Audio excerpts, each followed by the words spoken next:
Cybersecurity can feel abstract, right up until it isn't.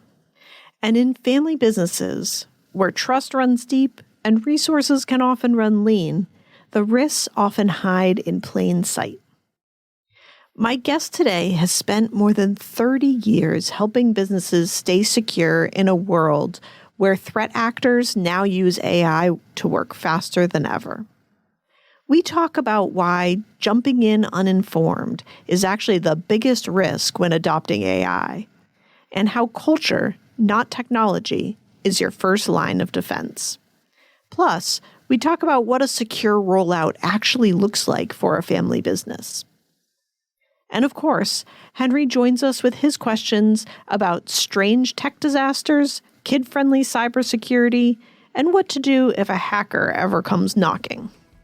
All this and more coming up on this episode of Building Unbreakable Brands. Welcome to Building Unbreakable Brands, the podcast where we talk to business leaders with a generational mindset. I'm Meghan Lynch. I'm an advisor to family businesses and CEO of 6 Point Strategy, which helps generational brands honor their past while evolving for the future. My guest today is Mike Giovannini, the founder of Network Strategic Services, a managed IT and cybersecurity firm that helps small businesses cut through the tech chaos and stay secure, compliant, and productive. With over 30 years in the trenches, Mike brings a straight-talking, business-first approach to IT, focusing on real risk, real relationships, and real results. Welcome, Mike. So glad to have you on the show. It's great to be here, Megan. Thanks so much for having me aboard. I think this will be really fun because one of the reasons why I wanted to have you on was because you do bring such you both have a highly technical background and technical understanding of the materials, but I think you also bring a very realistic translation of that to the operations of a business and for business leaders to think about. So I'm really hoping that this conversation can provide our audience with both a better understanding of IT security right now, like what they need to be thinking about, but also some practical steps on like how to actually apply some of that to their business. So fantastic. I'm ready. And we had originally connected on this topic and kind of like decided to bring you on when we started kind of chatting back and forth about AI and what family businesses that are starting to implement AI programs might not be thinking about when it comes to security. And I know you immediately were like, oh my gosh, there's some basic things that people need to be thinking about and they need to know about it. So when you think about family businesses implementing AI, what's the biggest risk that they are overlooking when they start to experiment? I would say that the biggest risk that they have is jumping in uninformed. And the truth is, all AI platforms are going to do basically the same thing. All right. You're going to build a prompt. You're going to get information out of it, and you're going to refine the prompt until you get all of the things that you want. But if you don't understand the platform that you're using, and you don't understand it well, you can leave security vulnerabilities for your data. And in some cases, actually leave loopholes that threat actors can compromise your system by basically compromising your chat. And, with the right mindset and the right understanding of those security controls, you can secure it quite well. You can keep the bad actors out. One thing I will say, if you're going to get into AI, if you dabble in one of the free AI platforms like ChatGPT's free version, don't do anything that's sensitive because you don't have the security controls. They're not really there. You really need to have a paid subscription for it to get the benefit of that. And so, again, know the control that you're going to use, know the platform that you're going to use, and investigate the security. Or, talk to an advisor, somebody like myself, or somebody who works in cybersecurity, because we have spent, since the beginning of AI, we have spent hours in finding, where the vulnerabilities lie, and it can be devastating. I think for a lot of family business leaders, the security, like not understanding the security risk or just thinking about like, oh, this doesn't this feels like putting a lot of information and a lot of power in the hands of something that I don't really understand, can make them like not want to even take a step into it, like not implement it at all. Is that like a realistic fear or response to it?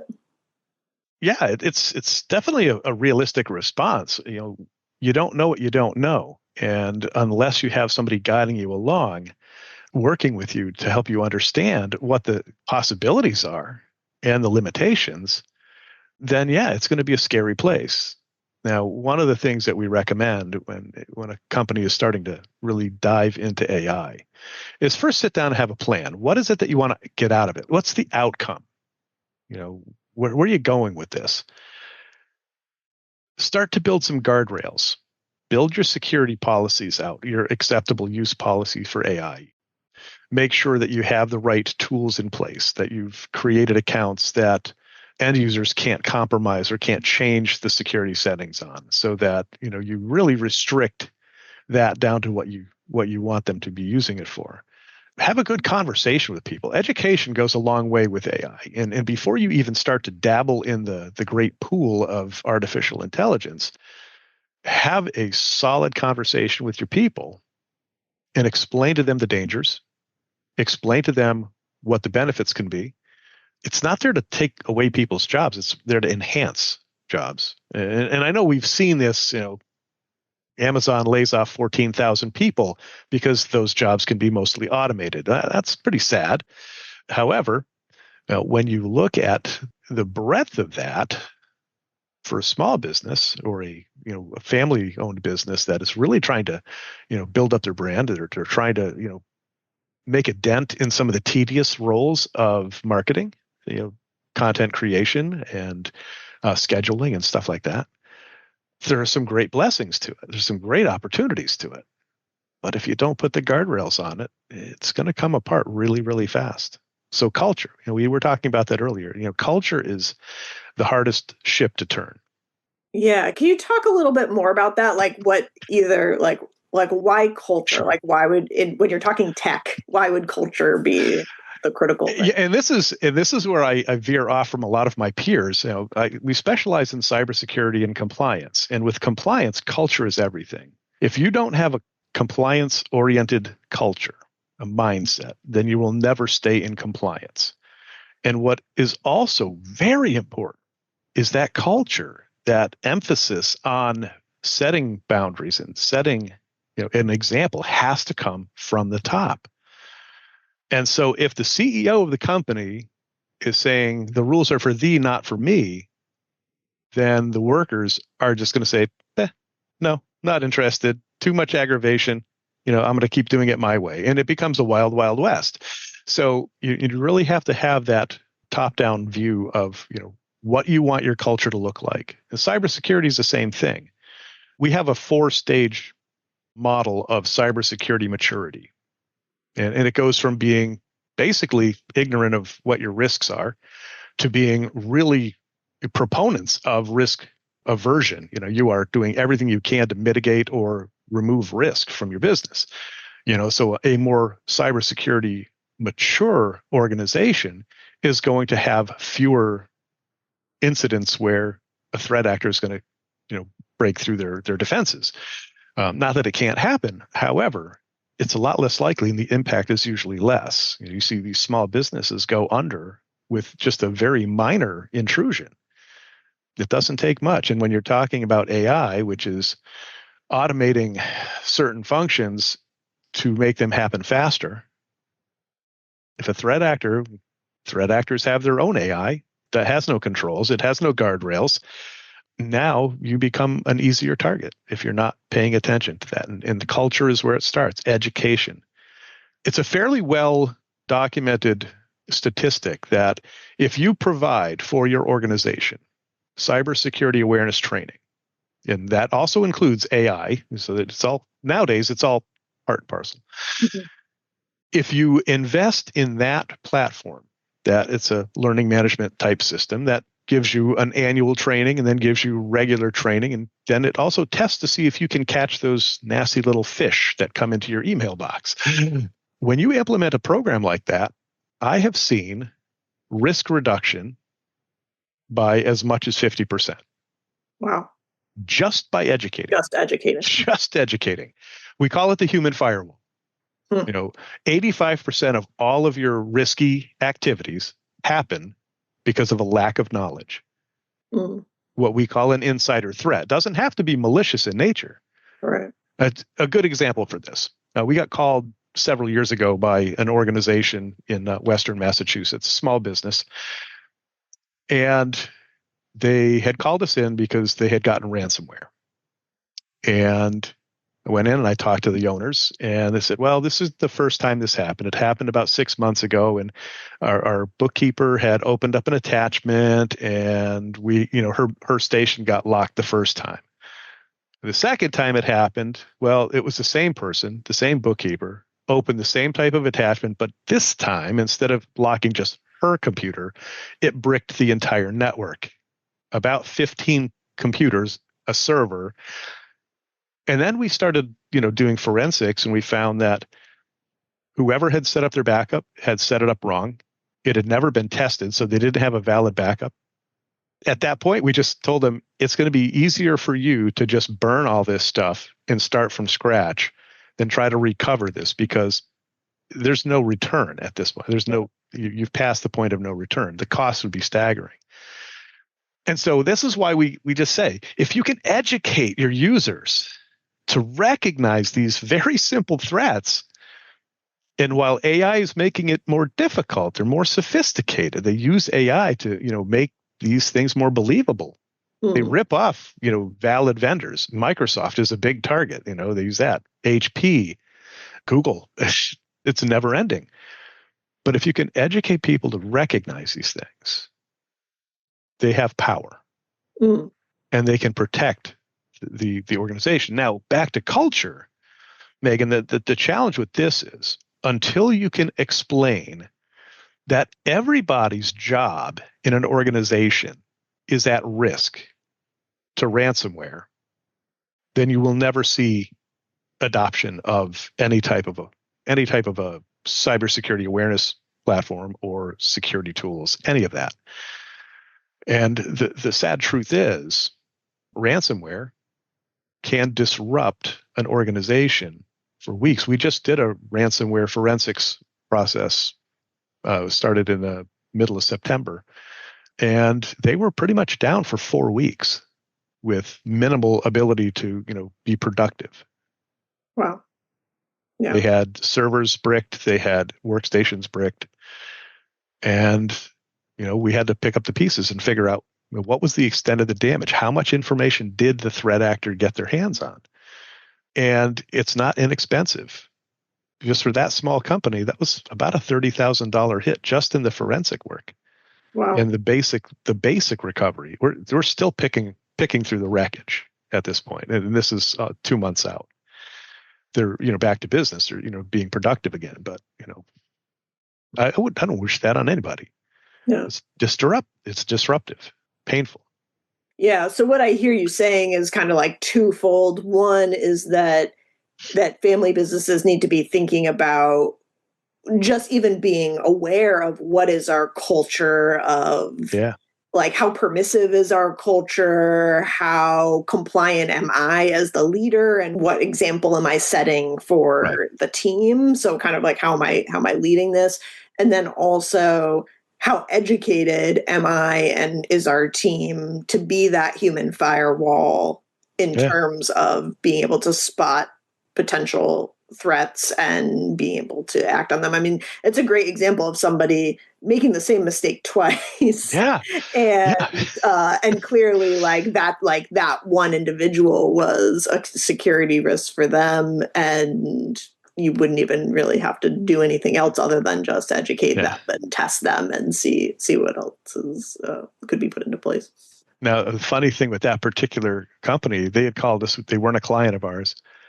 When we went through the forensic process and we saw how many just really bad, simple mistakes that were made with their security, we figured, we gave them a quote, write down every bit and piece that needed to be replaced and reconfigured and brought back online, data recovery, the whole 9 yards. They opted to stay with the same IT provider that had been the architect of the two ransomware attacks. And so here's the thing, here's the truth. People are willing to stay with the devil they know, and take the chance that maybe this new person, this new organization might not work out. And here's the problem with that, is it ends up costing them in the long run, because they get what they allow. So if you allow sloppy security from your IT provider, if you allow a lackadaisical attitude with your compliance, then you can expect that it's going to be a bumpy road. And this is not to say that all IT providers are bad. There's some great people out there. I know quite a few of them, in fact. Having spoken at a couple of national conferences, I've got a pretty deep, pile of contacts with some great people all around the country. In fact, I meet with a bunch of them every Wednesday, and they're the best of people. But there are some out there who they're not taking it seriously. That's one of the differences. When COVID hit, we made the conscious decision that at that time in 2020, the rate at which ransomware was escalating was 600 times what it had been the year before. Wow. Yeah, that's a big eye opener. And it hasn't changed much. In fact, in October of this past year, ransomware had increased 37%. And that's just what gets reported. That doesn't take into account the companies who don't report. They just pay the ransom quietly, they get their data back, but their data is still out there. There's a lot of truth to there's no honor among thieves.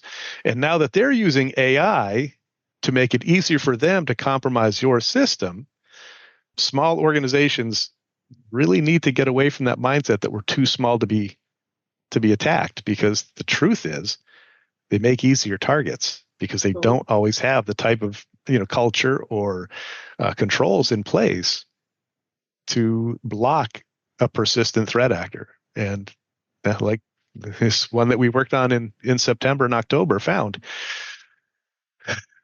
they didn't take advice. They decided, no, we don't want to spend that money, and they spent the money anyways, just all at once, and that wasn't a good thing. So. Yeah, I mean, one of the things I've been hearing about too is that family offices are being targeted because they are managing large amounts of wealth, but often with a very small staff and probably a very permissive culture of we're all family here, it's fine, or we don't need a big IT structure. There's just four of us, or.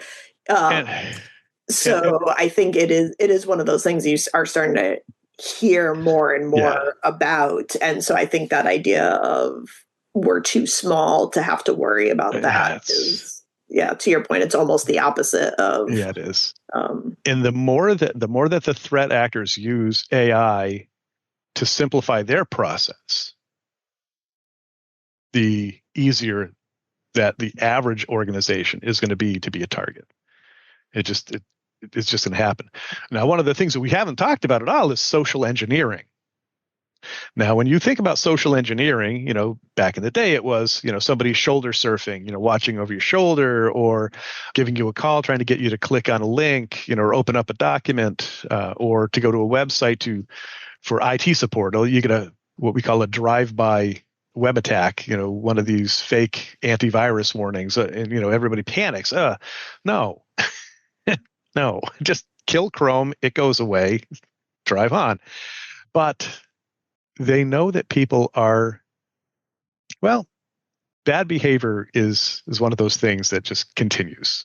We had a client some time ago that, again, and it seems to be the bookkeepers, and so love them, love mine, but because they handle finance, they're a target for what we call a business email compromise. And what this is they compromise an email account. And a lot of times they do it now. They use an AI generated phishing message that gets the person to go to a login page for their Microsoft account. So they basically fool them into thinking that they have to log back into Microsoft 365 or Google Workspace. Can be either one. But what that is, it's called a man-in-the-middle attack. And when the person puts in their credentials, it gives those credentials to the threat actor. And it gives them a very important piece. It's called a token. And it's that session token that allows them to not need your username or password or multi-factor authentication to get in because they're already in. And so by targeting the bookkeepers, the accountants, the finance people, they now have access to their email accounts. And here's the danger of that. When you have that finance person's email account and you are now putting in rules to redirect messages to you, the threat actor, you find out who you're talking to and what kind of money is moving around and how it's moving around. And we had one company over the course of a year, they had 3 business email compromises, all because the same person kept opening these emails and giving her credentials. And we'd catch them pretty quick. But again, and this is the danger, I get it, small businesses. I'm a small business. My budget's tight, and spending money on these tools, the security, like you said, you don't need this big IT, program. Unfortunately now, you can't really do it that way because the threat actors, they don't care. Their whole goal is to financially gain from the interaction that they have with you. So it's either going to be ransomware or it's going to be business email compromise. They're going to redirect crazy amounts of money. Had a client who they work with a small private airline, and through a business email compromise, they got an email to transfer over $1 million for fuel to a different account, an offshore account, which was not uncommon. But if it weren't for the education that we had been giving this particular individual over the years, she made this smart choice, and she called the client, said, "Is this legit?" And he said, "No, I didn't do that." Wow. If they had pushed that button and sent that $1 million, they'd never see it again. Yeah. Now, the FBI can sometimes get some of that back, but it's hard. It's really difficult. Once it goes away, it's gone.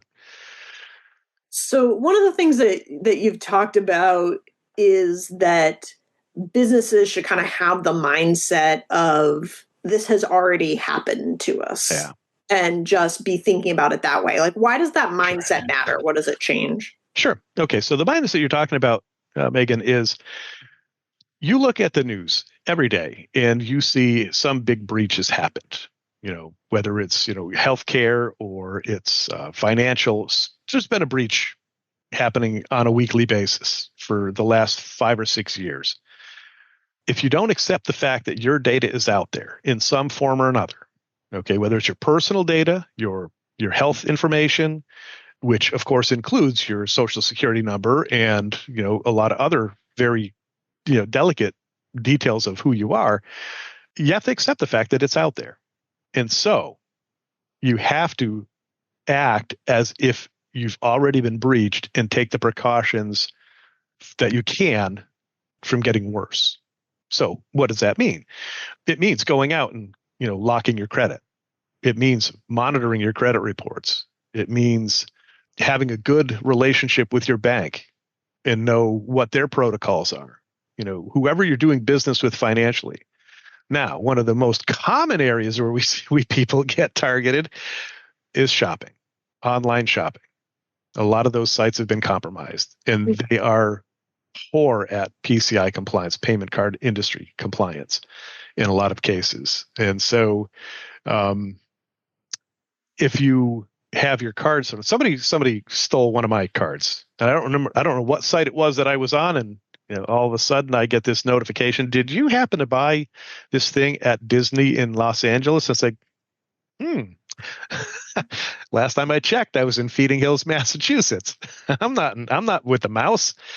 And it went through at first like a $30 charge, and then they tried to hit it for $1,000 charge. Well, the joke was on them. That card was pretty much maxed, and it didn't matter. It got blocked anyways. But the simple truth is, it's so easy for these things to be compromised. So if you're not taking the right steps, you're not looking at how might I have been compromised. There's a great website. It's called Have I Been Pwned, PWNED.com. Okay, very, very simple. And you can go there and you can put in your email address, and it will show you if you have been caught up in any number of different data breaches, and that's a very valuable bit of information. One of the things we recommend, so if you're a small business owner, don't use your business email address for your personal shopping. Mm. Just don't. When you're using your email, whether it's your personal email or your business email for some transaction, and you have to create an account, do not use the same password on every account. Don't use the same root of the password and just change a couple characters. And here's why. Threat actors know that people are likely to do this. And so what they do is they take the information from one of these breaches that has happened, and they just go spamming a whole bunch of other sites that they think you might go to. And pretty certain they're going to use a brute force attack using that root of that password that was compromised at all these other sites, and they're going to get some hits. So I'm a strong proponent for password management that will allow you to use longer, more complicated passwords. You don't have to use the same password over and over again. In fact, it will warn you if you do. It will even warn you if you have had one of your credentials breached on the dark web. Mm. So there are things that you can do that are not expensive. They're not difficult to manage, that you can do easy, very simply, and bring about a lot of peace of mind. That's what it's all. That's what we do. We try to bring peace of mind. Yeah, I think that oftentimes, like, one of the things that stops people from taking action is just feeling like overwhelmed by like, oh my gosh, I haven't done 100%. any of those things that you've talked about. And so how do I even get started? Oh, it's just too big. I'm just not going to do anything. How do you kind of like combat that overwhelmed feeling? It's sometimes difficult. Depends on the people. And I'm getting older. Elderly people or people who have, hit past that 60 mark tend to be more set in their ways, and they're less likely to want to change, and that's not uncommon at all. And it's not a bad thing. But how do you put it in place? Well, the first thing you want to do is get some education. There are plenty of free resources online. The Cybersecurity and Infrastructure Security Agency, CISA.org, or CISA.gov, I think. They have some really good training available on their website. No cost. And, find what you can for free resources. If you're a business, the free resources are great, but they don't give you any type of evidence that these things have been done. And here's why that's an important facet. We get back to talking about AI and the necessity to have policies that dictate the use of AI. Most compliance frameworks, so if you're in healthcare, you fall under HIPAA. If you are a accountant or an attorney who handles financial cases, you're going to fall under FTC safeguards. If you are, a manufacturer and you are doing business with the government and you want to get a federal contract, you're going to run against CMMC, Cybersecurity Maturity Model Framework, or compliance. And if you're not doing certain things, then you can get into a lot of trouble with that. If you're at that level, then you want to be investing in a good professional cybersecurity awareness learning platform. Because what that will do is that will allow you to put all your policies in it. It will allow you to require sign off on certain things, like acceptable use should always be reviewed and signed off on by all your employees at least annually. Cybersecurity awareness training should be done annually, at the very least. And again, some frameworks such as FTC safeguards, HIPAA, those require it. Those are, very hard coded into the framework that these things need to be done. So that's where I'd start. and it doesn't have to break the bank. In most cases, a good quality cybersecurity awareness training program shouldn't cost much more than a cup of coffee a month per user. Yeah. So here's the thing. Now let's unpack that for just a bit. So if you go to Starbucks or Dunkin', I don't drink coffee personally, so it doesn't do anything for me. But if you go to Starbucks or Dunkin', you're going to pay a minimum of $5 or $6 for each cup of Joe. On average, for a 10-user company, you should be looking at paying no more than about $5 to $7 per seat per month for that management program. So if you're talking $50 to $75 a month on that one particular piece, and you can reduce your risk by 50% or more, that can be the difference between a $30,000 invoice for forensics or a couple cups of coffee for your people once a month. Yeah. I feel like that's going to be really surprising to listeners, not just the cost of it, but also like that the number one thing that they should do is just educate themselves and Start educate there. their people, because that both feels very doable and also feels like something that family businesses would do anyway. Like, oh, if we knew that we were supposed to do that, we'd do that anyway. I think that that most people listening are probably thinking, oh, step one means some kind of really expensive audit and some kind of tech lockdown, that all of those things are,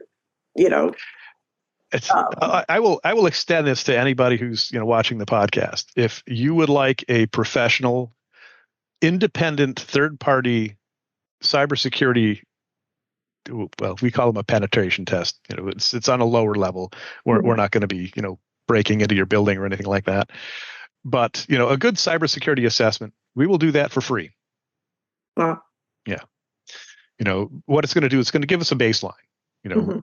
Some have controls in place that we'll pick it up right away on these tests, these scans, and it will block our system, which is a good thing. And we encourage that. That's yes, somebody they're doing the right things. But we have the opportunity to do that through one of our vendors. They're actually the ones who go through our system monthly and quarterly with some pretty deep level testing to make sure that our network is secure, because supply chain is vulnerable. And if you're talking about small businesses, family-owned businesses, that's something that they have to be concerning themselves with. Vendor security. Do they have a vendor questionnaire to say, are you doing these things? Do you have minimum benchmark, security in place so that if you get compromised, I don't get compromised? Do you have adequate insurance in place so that if you get compromised and I get compromised, that I'm not on the hook for, what you brought into my system? So there are certain questions that should be asked by every company, let alone, just, family-owned businesses. But I think family-owned businesses are often, they're not aware of these things. It's not front and center to them. A large corporation, they're going to have a chief information security officer who's looking at everything, saying, looking at every vendor that they use, every product that they use, and determining what are the risks. And I think this is where small businesses in general need some help. Yeah, I also think that there's a piece of trust. We've done business with them for 30 years or 60 years or something. So of course we trust them. We don't have to worry about it. And it feels like those days are gone, that it's not about trusting the individual that you're working with. It's about trusting all of, as you were saying, the bad actors out there who are attacking them and then attacking you. And I mean, that ship has sailed, Megan. And one of the big challenges is this. Threat actors are often in the systems that they target for months before they spring their final trap. Some of them will do a hit and run. The one that I dealt with in September, that was a hit and run. It was 24 hours. They were in and out. They got what they wanted. They sprang the ransomware trap, and that was that. But a lot of them will be in there 90, 270, 2 to 3 months, 6 months, some more than a year. And by having that persistent access to your network, that means they may also have persistent access to your other clients and vendors networks. So yeah, you can't take it lightly anymore. It has to be a very certain part of your business budget. And again, this is where we see a lot of small businesses struggle, is they don't really have a budget. They just kind of they cross that bridge when they get to it. The problem is that often ends up costing them a lot more than it would if they had a good life cycle management plan. They had a good IT security plan in place. Yeah. So it's really about that, like, stewardship of thinking about, like, how do we get ahead of things as opposed to waiting until it's too late and then trying to undo things. And I mean the hard truth is this, though, Megan. There's always going to be a bad guy out there who's better than your controls. You just want to make them so hard for the myriad of low level actors out there that are breaking in, so that you at least get rid of that riffraff, as a threat. Yeah. So if a family business is thinking about moving forward with some kind of AI implementation plan, but they really want to do it the right way. They're concerned about security. They're, committed to training their employees. What does, like, a secure rollout plan look like? Yeah, so the first step for that is going to be to create an acceptable use policy for AI. You can either do it yourself. There are templates out there, or you can have somebody like myself who writes these silly things all the time to help you work through that. Once you have determined what you're going to do with it, how you're going to employ it, who you're going to allow to use it, what boundaries you want to put on them, you build that policy. Then you have the people who are going to be using it, before they even touch the AI controls, that they read, they accept, and they sign off on that policy. That's your guardrails. In most states, if you don't have something written down as policy, it's not a policy. So if you have to go to a labor dispute, you've gone to terminate somebody because they used AI inappropriately. If you don't have it documented and you have no evidence of it being documented, you have no case. And so, putting that level in first, have a plan, know what you want to do with it, know what your outcomes are going to be, what they're going to look like, and communicate, talk about it. Bring somebody in who is familiar with AI that can guide you through it. It's always best to have a guide who understands it. But here you have to be careful, because there are a lot of people who say they're really good with AI, but they're really there to take your money. So vet them well. Yeah. So what does that vetting look like? Like, what are the kinds of things you should be asking or thinking about as you're looking at vendors? Because I agree, it's very overwhelming now, the number of people who do this. Unfortunately, you can use AI to write some pretty good stuff about yourself. Right. Always ask for references. Okay. Yeah. Always ask for references. Or a referral. If it's a referral from somebody that you trust, say, hey, Megan really understands AI really well. You need to talk to her. And that I would take, I would put a lot of weight in that. Yeah. But if it's just some guy that you saw on the web and you saying, I know everything there is to know about AI, chances are, it's like when we see these people who say, we can have you compliant for HIPAA in 30 days. Yeah. No, you can't. That's a minimum 1 year to 18 months to get you HIPAA compliant. It is a long journey with a lot of steps. So you got to be careful of that. If it sounds too good to be true, it probably is. Yeah. So acceptable use policy, have a professional who's very familiar with AI walk you through, and your team through, how to implement it. Have a plan, you mentioned, of like what are the outcomes that you're looking for, and do training. There's plenty of great training on AI, even from the vendors themselves, on proper prompt. Proper prompt, it's one of those tongue twisters. Prompt development, how you can get it to do what you want to do without putting you at risk. Again, talk to somebody about security. And then you had mentioned the the pieces of like making sure that you're not using free tools, that you understand the security features available in the tools that you have and get it as locked down Yeah. as possible. I mean, it's okay to use free tools for things that are not going to touch anything that's sensitive. If you're just dabbling, you're just testing the waters, definitely use the free tools when you're deciding which platform is the best one for you, because they all have great features, but they're not all created equal, and your results may vary. One of the most important things you need to educate people on is do not take everything that AI tells you as gospel. Case in point, the attorney in California who got some legal briefs from AI, turns out they were fake, and he submitted him to court, and the judge figured it out. He's now disbarred. So yeah, I feel like we're seeing more and more examples of those, like those hallucinations of people thinking, not double checking references, exactly, data, and just assuming that it's true. And then I've also heard too that businesses aren't getting the efficiency savings that they think they're going to, because basically they're just kind of like pushing the work from one person to another. So it's so that attorney creates their thing really quickly, but now the judge has to spend time double checking it and find out all the places where it's not right. So again, I think it is that culture of responsibility and educating people is also, it not only helps keep you safe, but I think it also helps you get more from the tools if people know how to use them well. I mean, our society today has some serious problems with this nasty little word called accountability.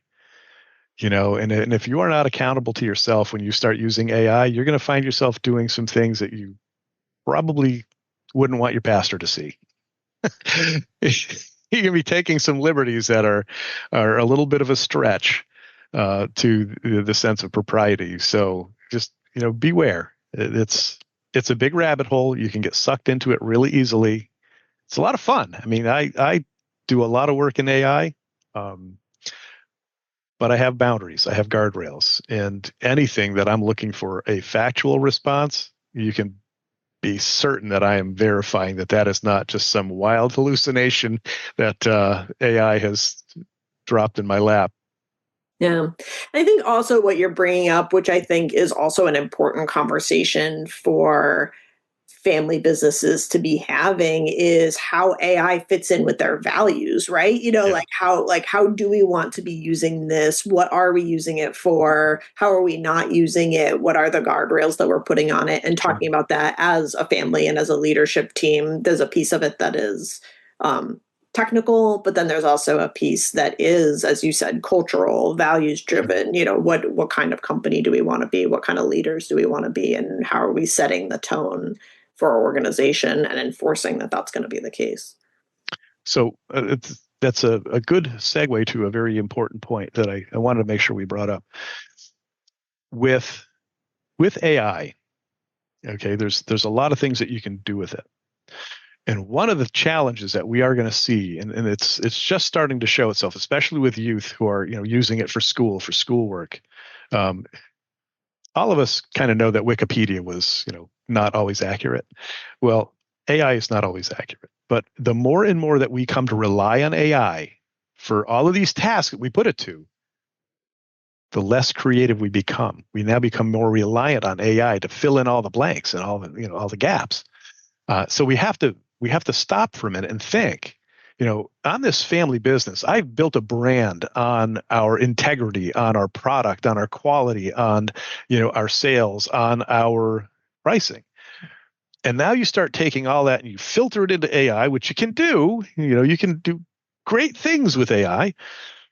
But if you lose yourself in it and now you start letting AI do all of the thinking for you, well, now you're going to see some changes in your business because less effort has to go into keeping that brand, or so you think. But you'll also see that brand unravel a lot faster when people realize that, it's all just nice words. It's not really what the culture is showing. So again, back to that culture. If you allow AI to take too much of a lead in what you're doing without some, guardrails on it, some some brakes on it, you're going to find some really painful results down the road. So just be mindful.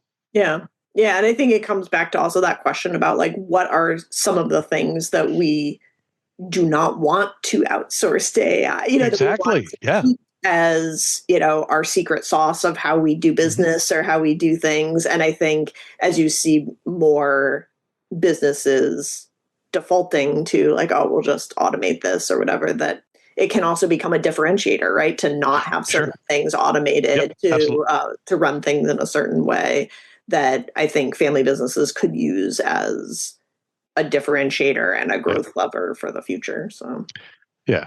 I mean, again, there are a lot of things that AI can do, and the more sophisticated you become at writing prompts, I can tell you that it will simplify, those onerous tasks that we all just despise having to do.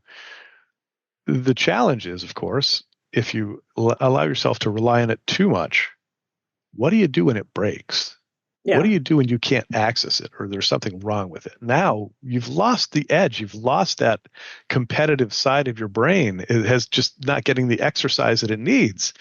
I know for you, Megan, you guys are amazing creators. You come up with some just beautiful work. Your content is outstanding. If you give all of that process to AI, what happens? Yeah. Does it still you every time? lose that muscle and that function. I think about it almost as like learning how to do like long division and stuff like, when you're in school and you're learning how to do all this complex math and you're like, oh, I'm never going to need to do this. I've got a calculator. Why do I need to learn how to do this? And then, when you don't have a calculator, exactly. do it long form, it's like, oh, right. That's why I learned that. But yeah, and I think it is interesting to like this. You get so accustomed to the speed of it that like slowing down to do something yourself starts to feel like, oh, this is taking way too long, even when it's normal. I don't know. I've been finding that certain AI engines have been bogging lately.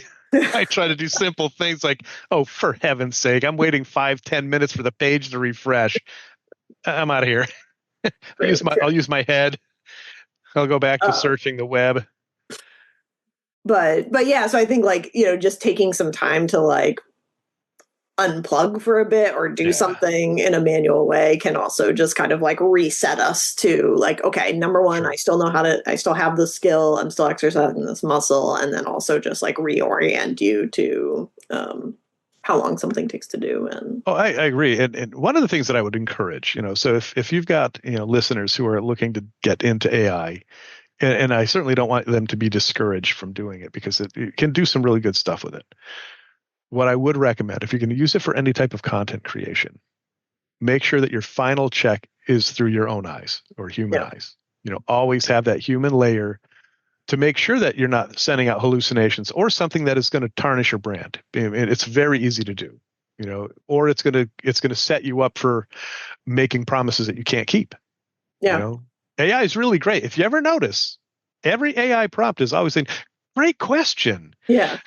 Telling that's you exactly a really good idea. Yeah, exactly. And so the other downside of this now, if you haven't seen the news lately, but there are people who are becoming so enamored with their AI chat that it's like they're in a relationship with them. Yeah. There's some definite crazy rabbit holes people are. Frankly, I was just yelling at ChatGPT earlier today, so I have a pretty good handle on what I think of it. So yeah, you got to stay focused on who you are. You got to stay in today. You got to stay in reality. And unfortunately, the more that we rely on AI, the more that we rely on even just leave your smartphone away from the dinner table. You go out to dinner with somebody, leave your smartphone in the car. Okay. If you got kids and you got to worry about that, at least set it on to vibrate and put it in your pocket. But we spend so much time with screens in our face that AI is just going to make that much more of a drawback, to actually having real relationships, having these one-on-one conversations like this. If we let AI and we let technology do it all for us, we're going to become very shallow really fast. Consider 57% of Gen Z aspires to be influencers. Ugh. Doesn't that make you cringe? Sure does. And I think it goes a long way to say that, like, the tech guy is saying unplug for a while. Unplug. Yeah. No, I love the summer because I can unplug. I can go out into my garden and just work in my garden for the entire day, leave my phone in the house. I'm not going to hear it anyways. And so for me, that is like, it's balm for the soul. So yeah, unplug. I'm a follower of Darren Hardy, and one of the things he says is, have one day a week where you just completely unplug from tech. Everything, your computer, your email, your phone, everything. Just put it aside and focus on things that you can do with your mind and, putting things on paper. Be creative. Use that as your creative time so that you exercise that part of your brain. I don't get to do it as often as I'd like, but when I do, I tell you what, it's like a slice of heaven. It's a beautiful thing. You're listening to Building Unbreakable Brands, the podcast all about brand stewardship and crafting an enduring legacy. I'm speaking with Mike Giovannini, founder of Network Strategic Services. And now my son Henry is here to be the voice of the next generation with some questions for Mike. Hi, Mike. Great to meet you. Great to meet you as well. I've been looking forward to this. So, what's the weirdest tech issue you've ever had to fix? Oh, I could take that in a lot of different directions. Oh boy, let's see. I'd say the weirdest one I ever had to deal with was way back when I first started in technology. I used to fix musical equipment, and I had somebody bring in a very expensive keyboard that his cat decided to, use it as a litter box. That was probably the strangest thing I had ever had to deal with. I've never known that cat business can etch the metal right off of a circuit board. It's very acidic. That's the weirdest one, I would say. Yeah. The hardest one is, if for a follow-up on that, the hardest one I've ever had to deal with was getting a company recovered from ransomware. That's a lot of time. Definitely. So, what's one thing a kid my age could do to keep their computer safe? Well, there's a couple things. The first one is educate yourself. Understand how threat actors target young children like yourself, especially in the middle school, high school levels. Okay. They will often target the websites that you frequent. And I'll give you a little story. So, I've got kids. They're all adults now, but when they were young, about your age, my daughter especially, she had a tendency to go to Nickelodeon.com frequently. And it seemed that every time she went to Nick.com, she got a virus. And here's the thing. A lot of these big websites, especially those geared towards children, are used as launch pads. They use what are called a web hack. They put a compromised image or they put a compromised link on a website that is frequented by young people, knowing that they have a tendency to click on things. And they see, I got to click on that. And what that does is that creates a vulnerability, a risk to the computer that you're using. And if that's a computer that's shared among the family, the goal is to get on that computer and hopefully compromise mom and dad's financial accounts or work accounts, things like that. So that's the first thing, educate. The second is know what is bogus. Learning to recognize things like those pop-up ads that come on your computer that sound like they're a real good idea. They very rarely are. Or if they tell you something that is you have to do right away, give you a sense of urgency, like it has to be done right this minute. That's probably something that's you should be very suspicious of. If you get a pop-up that says your computer has a virus, don't click on anything and don't make any phone calls. It's garbage 9 times out of 10. So Just be mindful of that. So, if a hacker tried to break into your systems, what's the first thing that you would do to stop them? Well, myself, I wouldn't do a whole lot. I have some sophisticated tools to keep that from happening. But for the average people who don't have that level of cybersecurity sophistication in place, I have to have it because, I could damage my clients if my systems get compromised. But for the average person, the first thing that you want to do for anything that looks really bad is disconnect your computer from the network. Don't turn it off. Disconnect it from the network. And the reason you want to do that is because it will break the connection between your system and the threat actor. They use what's called the command and control structure. And if you turn it off, you lose all of the evidence. You lose all the forensic information that somebody like me can determine how bad is it. So once you turn the power off, all of that stuff goes away. So we want to be able to get information out of memory. We want to be able to get information out of log files. So yeah, in that type of a situation, that would be the first thing. Unplug it from the network and call somebody who can help you. As far as how you can protect yourself, good antivirus software. That's a good place to start. But it has to be something that includes something called endpoint detection and response, because that's going to look for indicators that somebody's doing something suspicious on your computer. They do what they do usually when you're not watching. So late at night, early in the morning. So you want to make sure that any security software that you have is watching out for that when it's happening. Thanks, Mike. I have a joke for you. Awesome. Why don't computer programmers like hiking? I don't know. I'm a computer programmer and I like hiking.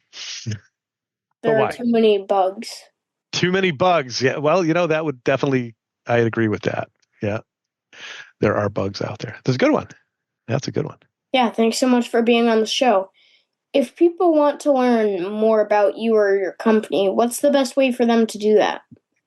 Best way would to jump on our website.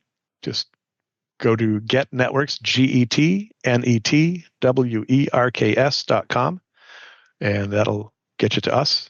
We can certainly have a conversation with anybody who's interested in finding how to secure themselves or digging deep into AI. That's what we do. Great. We will link to those in the show notes. Thanks again. It was great talking to you. Awesome, Henry. It's great to meet you. What struck me most today was Mike's insistence that education, not hardware or software, is the strongest security tool we have. The idea of the human firewall is simple but powerful. Most risk comes from what we don't know, and training alone can cut that risk in half. I also appreciated his reminder that culture sets the tone. If leaders take shortcuts, the whole organization follows. But when leaders model smart habits, like pausing before clicking or verifying requests, teams rise to that standard too. If you want to learn more about Mike's work or request a cybersecurity assessment, you can visit getnetworks.com. We'll link to it in the show notes. And if this episode helped you think differently about AI, security, or stewardship, please share it and leave us a review. It helps more leaders like you discover the podcast. Thanks so much for listening, and we'll see you next time on Building Unbreakable Brands.